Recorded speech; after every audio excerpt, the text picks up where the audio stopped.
Womoda achim adenchinso any achim sechikrom cluster of schools ano Denkyembour mensinim wapoye mantem mosra ban no senkebeya uniforms wode emema kwanonka wontre mu ne medru ni nkronkro ahodo ya mabobo swei mo sebeye beboa ama adusua na ya kwanonka no dodo na eba na to atete ntade ne nhyeda nkoyesa to meboa wo ma Adom TV etwasui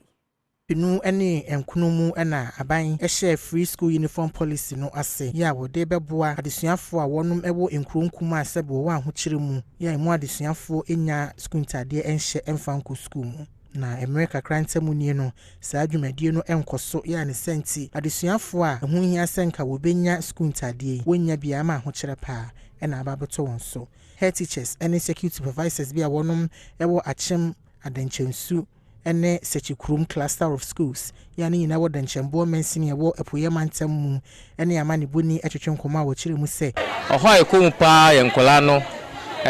omonwoma ene omahosiesie emana adeche na de sua no entumi nkoso sanse nkola no bebre wo ha omo ahosiesie na nye ombobe school na ne mpabo hye no ontumi hye mpabo a ekoba ne na ho de ode ne na awuram emmoa na tare bo se atetete basa emwa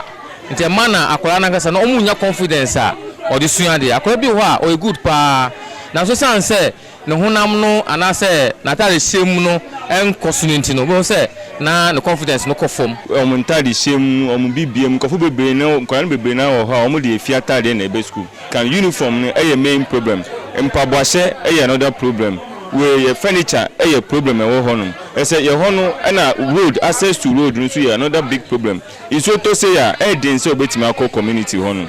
headmaster wada achem Premtobre Presbyterian cluster of schools ano Reverend Samson Adonu editu jase so yo chechire ni ebibia wo behunu se esan se adusuani bi eni school atade enti wo ma school no na ne raho esan se eni se wo ma akoda bia bu ne ho abomfia e wo na afo ntem esan school atade a